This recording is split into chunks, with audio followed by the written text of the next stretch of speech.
So you see, his illusion to our real everyday life. Do you think it's a very strong illusion? Yes, That it is. yeah. Yes, it is. We are all conditioned. Mm.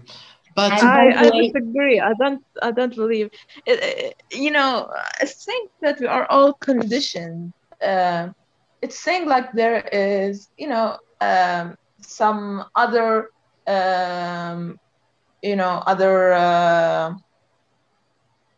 okay, now the words are flying out. Other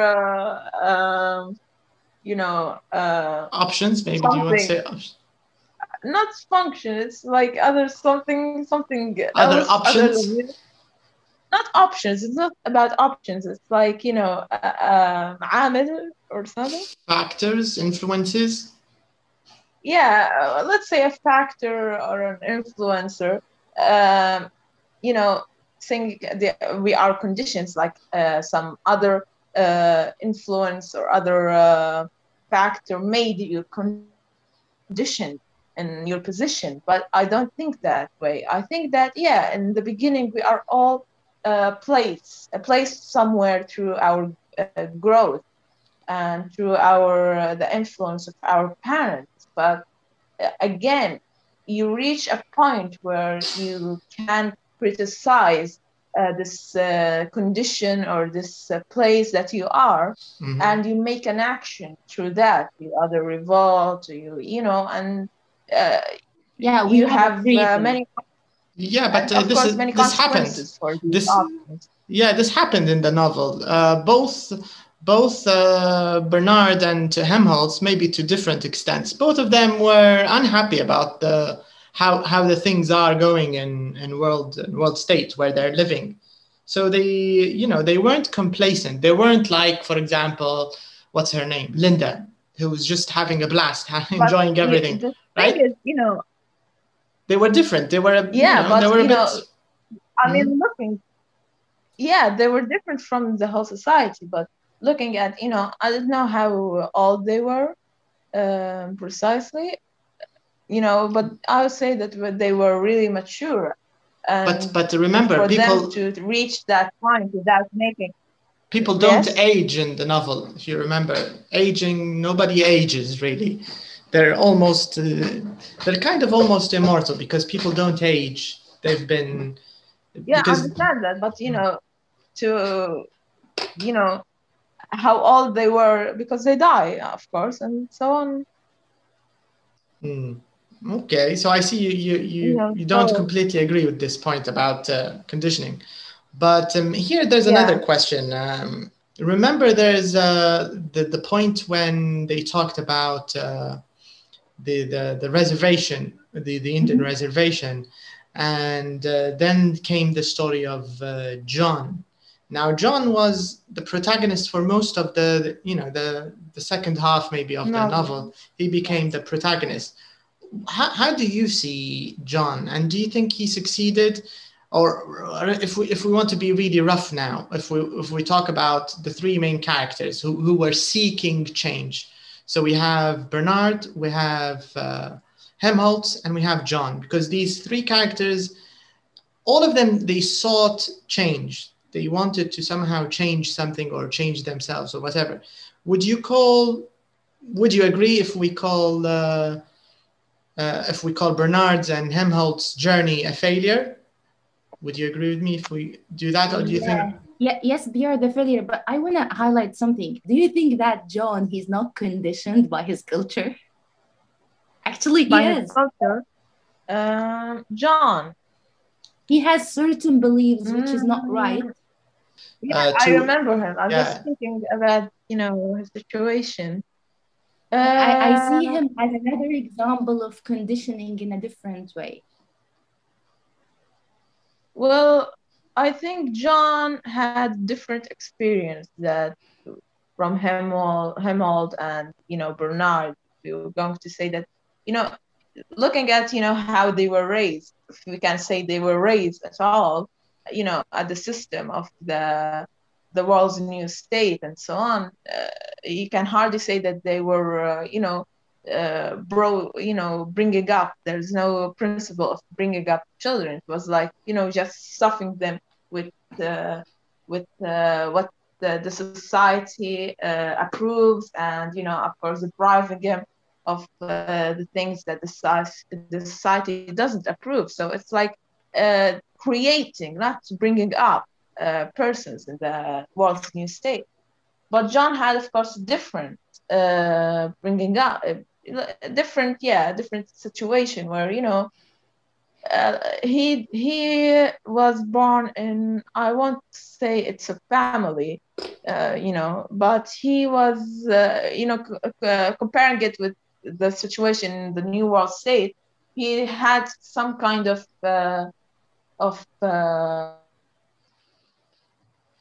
Mhm. and some depth in that relation, which was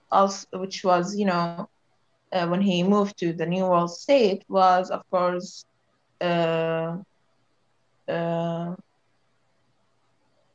sorry, which he felt confused with the morality and the ideas of the New World State, especially with his I don't know, attraction to Lenina.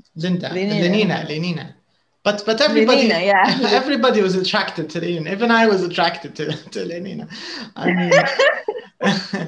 mean, she's the object of desire she's the prototype, female, feminine John figure of desire. But John had tried to, there was desire, but John had also an affection, an emotion that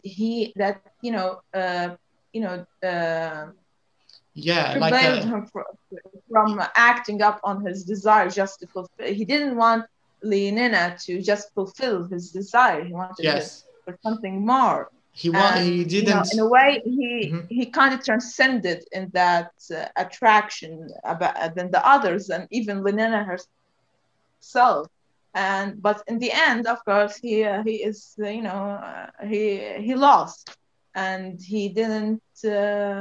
But this is conditioning, because he lived with a family, and the family he lived with, these things were normal. So he grew up with these values. And when he went to a world where these values don't work necessarily, or with Lenina, where she couldn't reciprocate the same value or the same mindset he had for relationships, he got it from his father, from the Indians, from his fathers. But from the Indian community, not his father. There's another issue. His father is the director. But there's another issue in which the belief, it's about the belief that they have, whether it's John and what did they call them in the revolt, or what is it called? That the place where John came from, what is it called? The reservation, the Indian reservation. Yeah, the reservation. Okay, so he was brought up in the reservation, and I won't say that it was a place where he had to let's say had rules. His mother, what's her name, Linda, she was from World State, and she was. That's what I'm talking about. They shunned him. So even his own conditioning was different from the reservation. It was different from. I won't say that it was conditioning, because he was able to fulfill his desire and fulfill his needs whenever and wherever he wanted to. Not precisely, but in a close from what he had. You mean when he moved to the world state? Yeah, the New World State, but still he didn't. Yeah. And that's something that, let's say. But he killed himself after he did. He killed himself. The point is that he didn't, and then of course after Linda's death and his revolt on the Soma and so on, he tried to kind of, I don't know, it was more of a radicalizing his beliefs and, whipping himself and so on. Mhm. But again, in the end, we see that the way that he tried to make some depth of his life, whipping himself, just out of guilt, which is something that, to be honest, reminded me of two things. So I don't know if that was intentional of the author to have it that way, but it did, make that impression. Okay. And so what he was, and in the end, that whole depth that he had was nothing but a film, a show. In the end, it wasn't but a show for these people. And yeah, I think I'm still really confused about why in the end he did what he did. But let's see I don't maybe think that he was conditioned in the end, but through the novel, through the events. Let's say that it was tests for John, but he was able to pass these tests and hold on to what he believed. And you don't just hold on to these beliefs just out of being conditioned, because he was ostracized in that community. So I can't say that he was conditioned with these rules.